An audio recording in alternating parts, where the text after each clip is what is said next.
Hey, my name is James Nicholson and welcome to my YouTube channel. In this video, I want to talk about the Renters' Rights Bill. There's been a big update this week. There's been more readings in Parliament. There are new details in here. Some of them are good for tenants. Some of them are good for landlords. We're going to talk about Section 21. That's a big thing. There's actually some amendments on that which landlords potentially will like. There's a lot in here that landlords really won't like. In fact, the document is 220 pages long. I've got a guide on the Renters' Rights Bill, which you can download in the pinned comment at the top. So do grab your copy of that. But I've gone and looked through and I've got it down to 11 pages here. The key points that you need to know in order to know absolutely everything about this. This is probably one of the biggest things in property that I think will happen this year in 2025.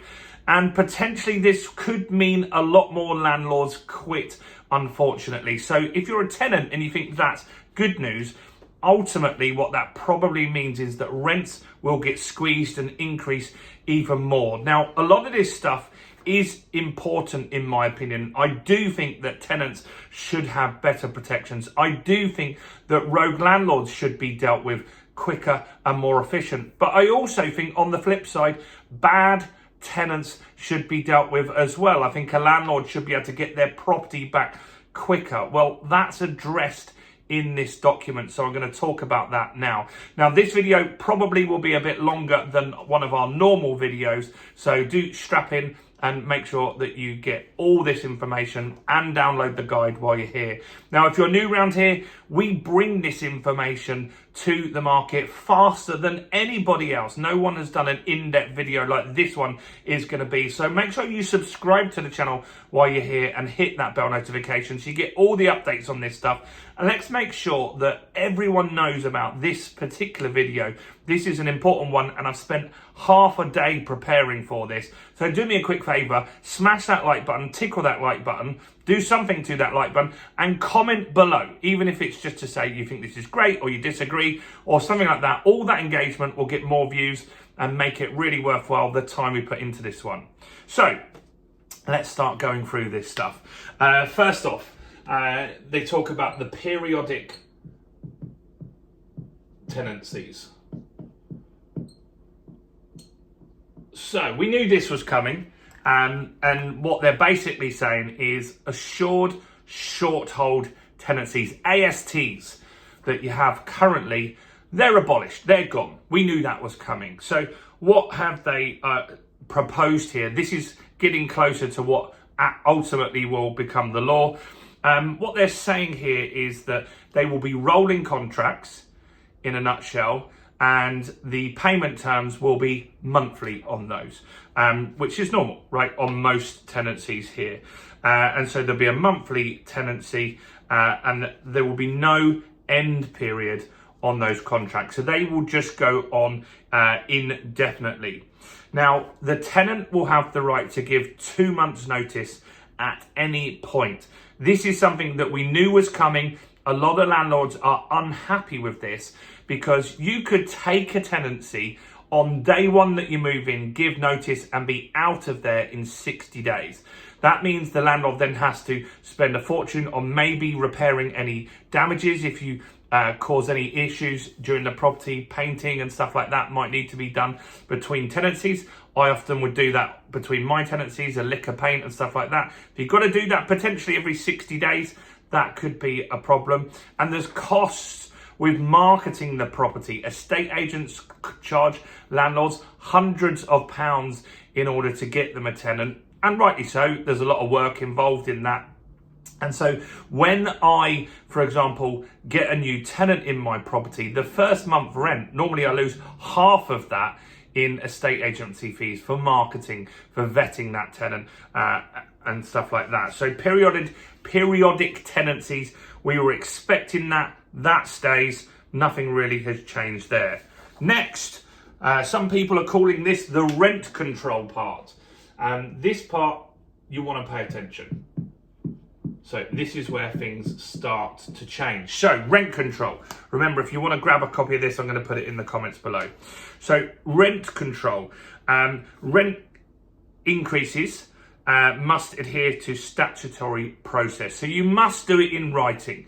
I don't manage any of my own tenancies myself. Some of you watching this might do that. So you need to make sure that you do it in the formal way. And that will be detailed once the bill passes. It will be in writing. Maybe for your safety and records, you should do it on email, and you should do it by recorded post so you can be prove that that has happened and that happened. And so you need to give them formal notice of rental increases. That's fairly common at the moment. Here's the parts that you want to pay attention to. Tenants have the right to challenge the proposed increase by applying to a tribunal. That is new. And so that's important to understand. So if you want to increase your tenant's rent, they can challenge that with a tribunal. And that is going to be something that I think a lot of tenants could do. What will happen at the tribunal is they will assess that the rent is set at a reasonable rate. If the proposed rent exceeds open market rates, they might lower it. The tribunal will have the option to lower your rent. That's something you want to really pay attention to. This wasn't in the readings that I've seen so far. So if they look at the rent that you're charging, and let's just say you're getting £1,000, and you say, I want to put it up to £1,100, it goes to tribunal. Then there they determine that that's excessive and the market rate is 900, they can lower your rent. They can lower the rent that you get. This is all about protecting tenants. Remember that. This isn't about protecting landlords. So landlords, that could worry a few of you for sure. Rent limits, they're saying the rent for a tenancy period cannot exceed previous periods. So you can't, for that tenant, unnecessarily increase their rent on a previous period they had. So 2024, they paid this much rent. If there's no real reason for you to increase the rent without notice, you can't do that. This is another part that I've seen a lot of media pick up on, and probably the only part that I've seen the media pick up on. And this is the part that the landlords and the estate agents are trying to challenge. Advance rental payment of excess of 2 months is now outlawed. You will not be able to do that. That's a consideration here. So you won't be able to do advance rental payments of more than 2 months. Now, the arguments that I've seen online about this is that this does impact some people on lower incomes. You see, you do get people that have got a bad credit score. They can't get references for whatever reason. And so they might go to a landlord and say, look, I'll give you 6 months rent up front or a year up front. I've had that. I had someone that gave me 6 months rent up front years ago, about 10 years ago. And ultimately that didn't work out for me. And I wouldn't do it myself anymore anyway, but they're saying you cannot do that. Now, the argument is here that this gives those people that are at a disadvantage because they have bad credit scores and stuff like that. This was their negotiating carrot in order to get a property when there's 20 people with good references standing there. So this part's getting challenged, but I don't think it will go far. I think you won't be allowed to take too much rent up front. 2 months is the maximum. Low cost tenancies, so social housing, rent caps are being looked at that part. So if you do social housing, that will be a consideration. Now, if you do social housing or you do DSS tenants, there is already rent caps. So I don't think that's particularly different. I've got one tenant that is on housing benefits, and there's a maximum amount that the housing benefit will pay, and the tenant has to top up the rest anyway. Next, ground for possession. This is what the landlords want to know. How do I get my property back? So, Section 21 is going to be abolished. That is gone. So, that worries a lot of landlords. So, here's how you can get your property back. So, the grounds for possession are the landlord or their family need to live in the property. So, you want to move back into the property. In this scenario, you can give 2 months notice. That's the same as Section 21. So that they're saying they're getting rid of Section 21. I did say this. If you go back through my videos and you have listened to my channel, you'll have heard me saying this. Maybe not enough, but I said they'll get rid of Section 21, but they'll bring back in some parts of it to keep landlords happy. So that is good. So if you need to get your property back because you want to live in it, you can give 2 months notice. The landlord intends to sell the property. That's the same. On Section 21, you can do that. Redevelopment or major works required during vacant possession. That could be relevant to the EPC stuff, couldn't it? So we're saying in the future, you've got to get the property up to an EPC level C, potentially. That's what Labour is saying by 2030. A lot of people have the question on this channel, hundreds of comments on this. How can you do that work if the tenant lives there? Am I going to have to pay for them to have hotels? No, you're not. You can give 2 months notice, get the property vacant, and then do that stuff and then re-let it at a later date. If the tenant named in the contract passes away, you can get possession of the property. If there's significant arrears, it says significant, it doesn't say how many months. That will be thrashed out and clarified. So that's good. So you can give 2 months notice for arrears. 2 months notice for arrears. Or antisocial behaviour is another reason. So look, that is positive. If we're looking for something positive for landlords, we are getting more clarity now as the bill is being moved through Parliament that we can get our properties back. We can get it back for antisocial behaviour. We can get it back for rent arrears. We can get it back if you want to live in the property or you want to sell the property or you need to do major works. So you can get it back. The only thing that's gone is the word no fault. But you could easily use one of those reasons in order to get your property back if you wanted to sell it. Here's some things that you've got to consider though. Tenants have new protections in this. And so you've got to give 2 months notice. That's the same. But you must demonstrate validity to your claim. So if you're going to sell it, you need to demonstrate that you're going to do that. So you'll need to speak to an agent to show that you're going to sell the property, and they give you either a letter or they start listing it. That's a consideration as well. So that's going to be checked up on.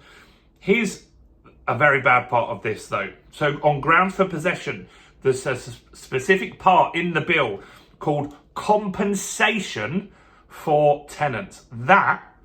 Just that word, compensation for tenants, I know is going to make so many landlords worried. And just reading this bill will make some more quit. I just know that's a fact. I just know that for a fact. So I want to give you both sides, right? So there are some positives. Section 21's gone, but nearly all the important parts of Section 21 are staying. It's just under a different name. You can get your property back. But the compensation part, I know, will worry landlords. So under certain grounds, landlords may be required to compensate tenants for loss or inconvenience. This goes back to the tribunal stuff. They can take you to a tribunal if you push them out and they don't think it's fair. Antisocial behaviour. This is going to be talked about as well. It will go to court in that scenario, and the court has to consider the impact on neighbours. So if you're trying to get a bad tenant out, likely the neighbours told you. Likely the neighbours I've had a bad tenant which has been loud before, and trust me, the other people living around there will tell you if they know who you are. Now, those people are going to be vital to you in order to get everything you need for a court. Next. So, look, possession, I think it's not as bad as we thought. The compensation part is a little worrying, so we've got to look at that. Next, pets. I don't have a big problem with the pets one, but let's have a look what's being proposed here. So tenants have the right to request to keep a pet. We knew that was coming already, and that needs to be in writing and include a description of the pet. That's important as well.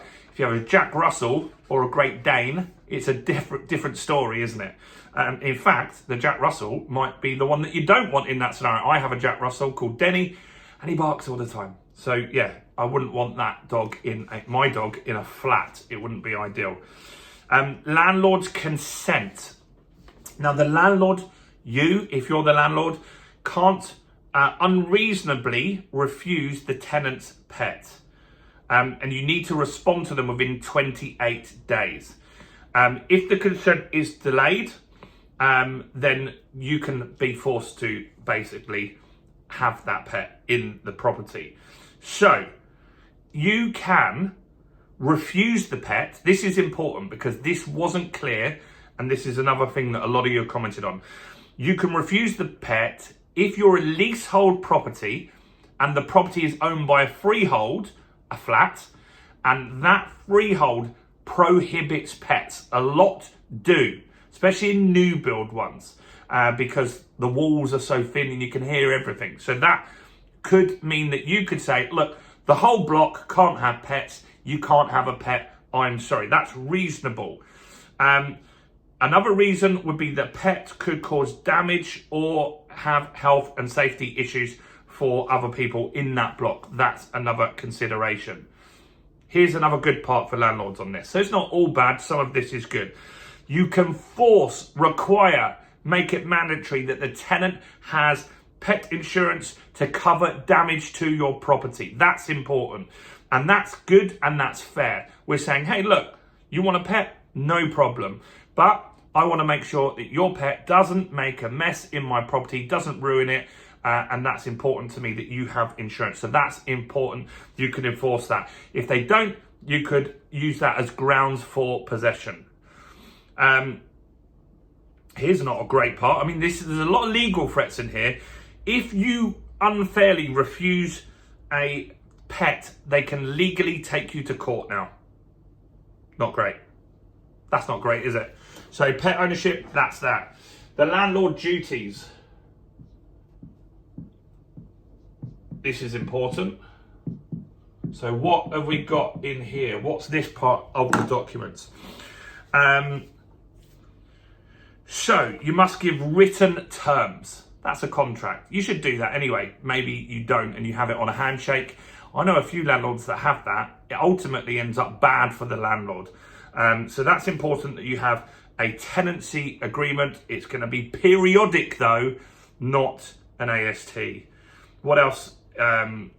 You cannot, this is prohibited. You can't have a fixed term tenancy, 6 months. We've just said that.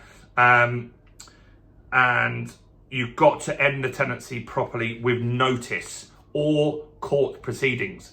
So you can't just be like, look, you're out. That's unfair. What else must you do here?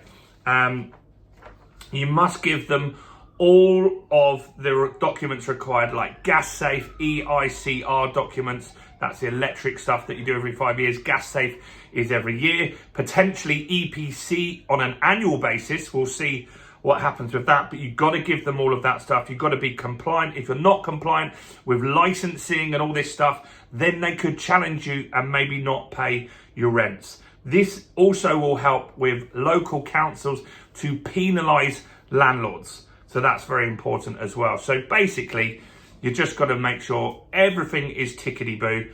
For me, and I would recommend for you, use an agent. I use an agent on every property. I've got properties in Doncaster, in Hastings and Dorking. I'm in Dorking every day. I work in Dorking, but I always use an estate agent because look, if someone doesn't pay their rent, I don't like to chase people. It's just not something I'm comfortable with doing. I make me the good cop and they're the bad cop. But also, I can be a bit lazy on stuff. And so if it was down to me, my gas safes would probably be a few weeks late and stuff like that. But the agent doesn't do that. They constantly get someone. If the gas safe needs to be done, I've given them approval already to just do that for me, and they get it done prior to it needing to be done. So that's important. What's next is discrimination.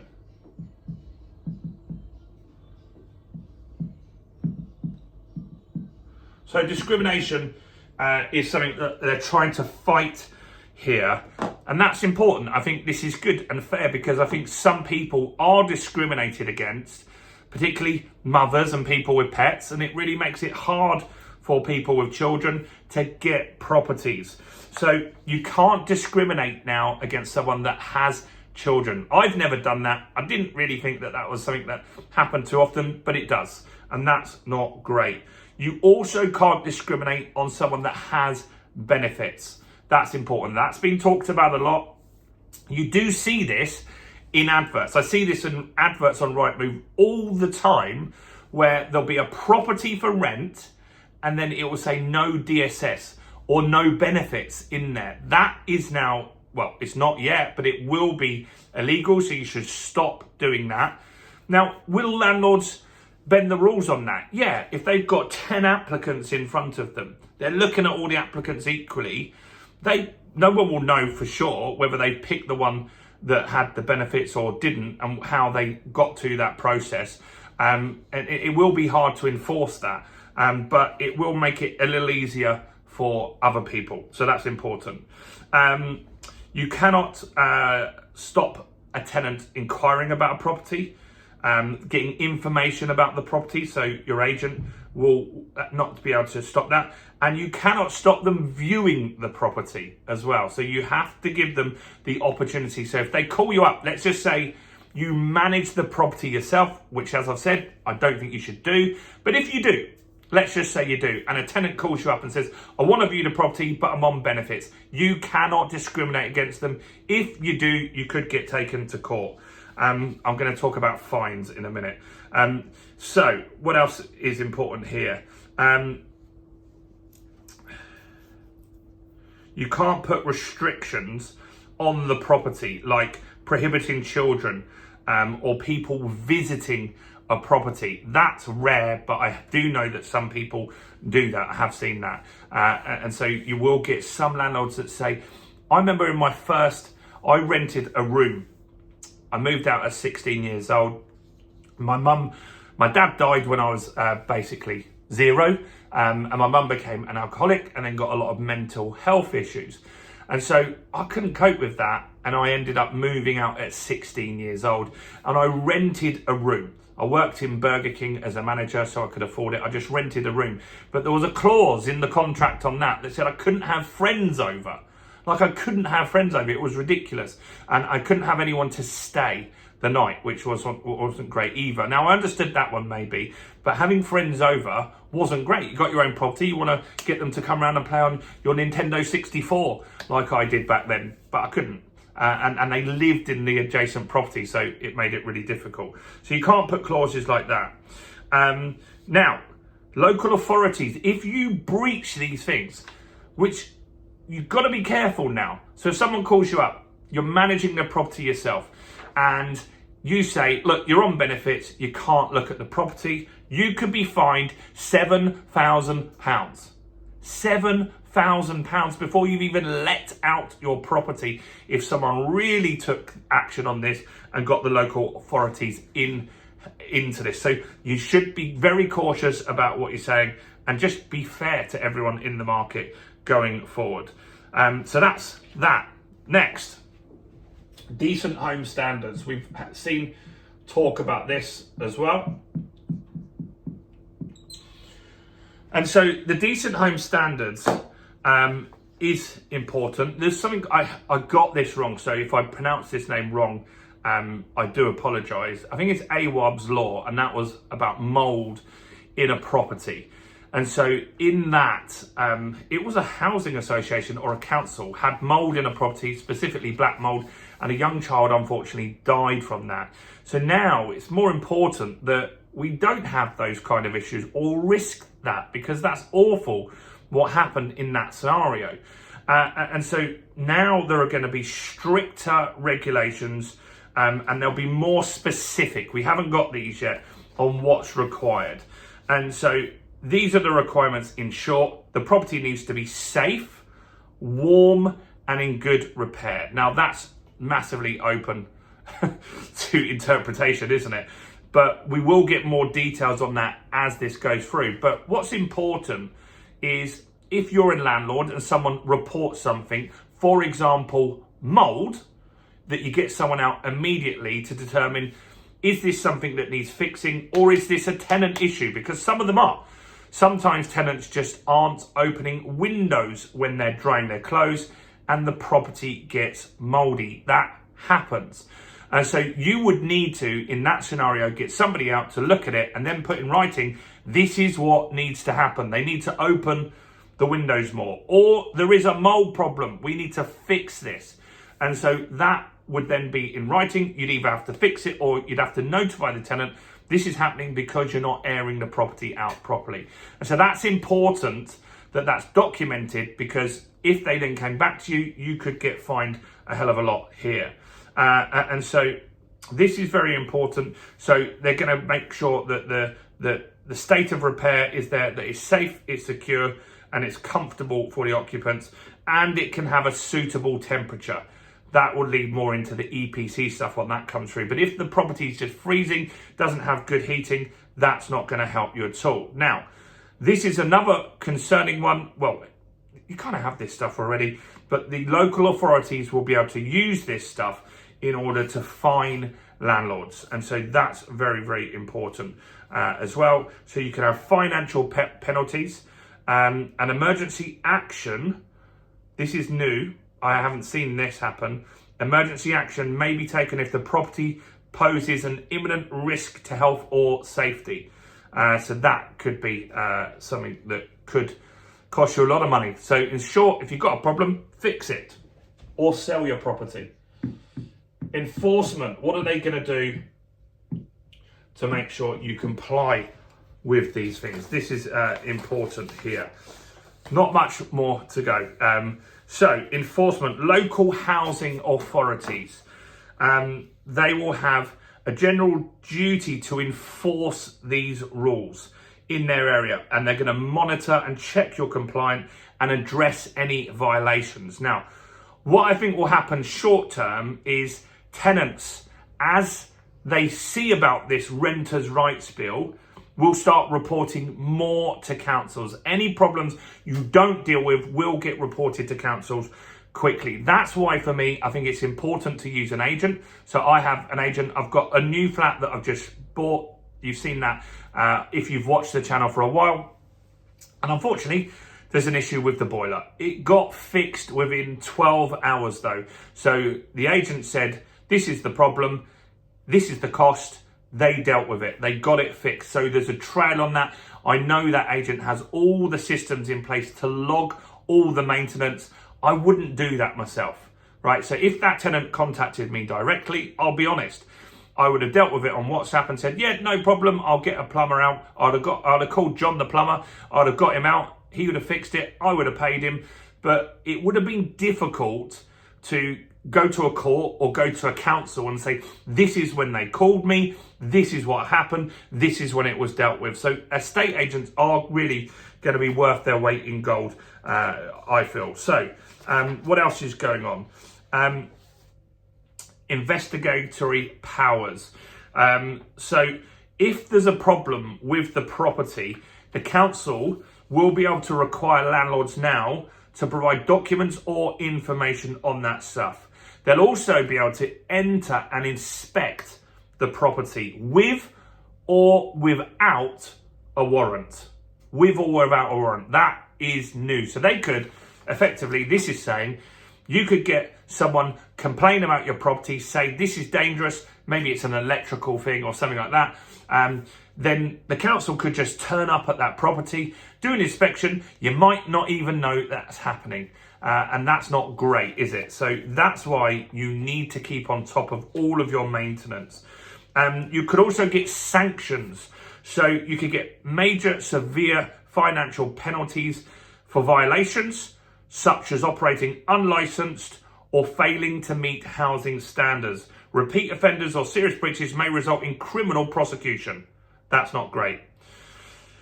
Here's another thing. Tenants, this one, can apply for rent repayment if landlords breach their legal obligations. We knew this was coming as well.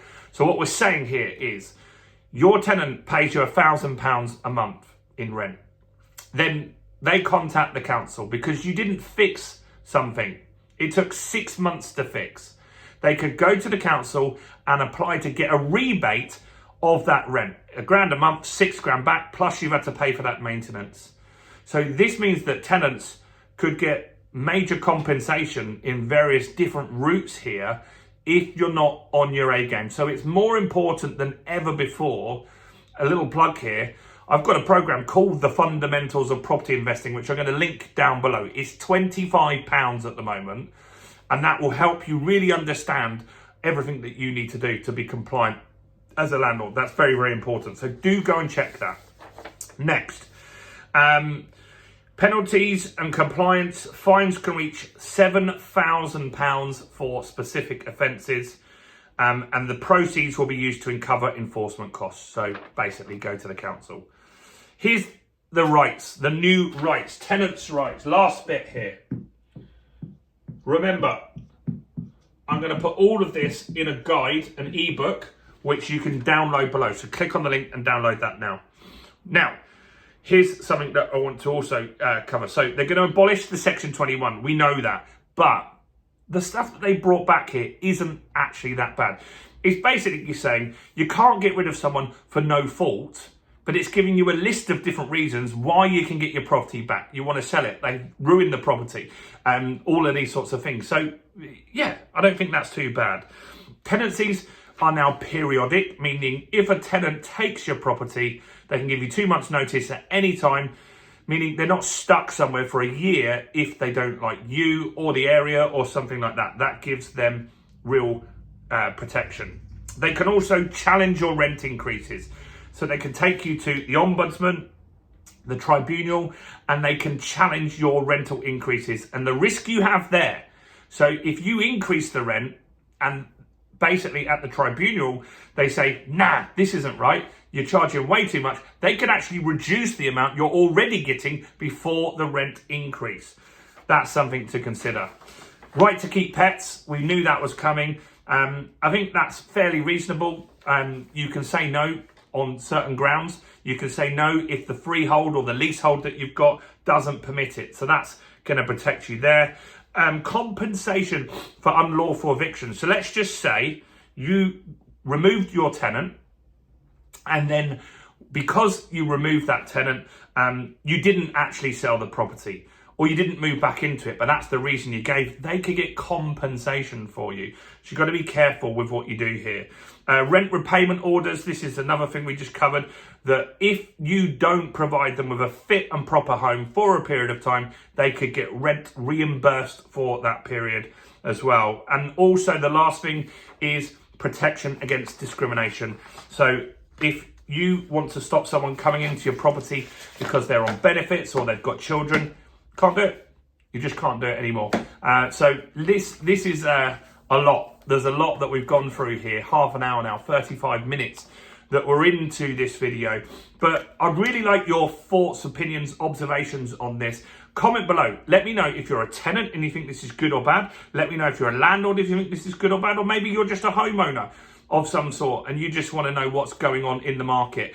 Even if you got this far in the video, just comment to say thank you for this dissection on this, or hi, whatever it is. That helps with YouTube. I want to get lots of views on this video because I think this is important, and I don't think anyone's going to go into the detail that we've got here. Do smash like. Do share this video maybe with a landlord or a tenant that you know.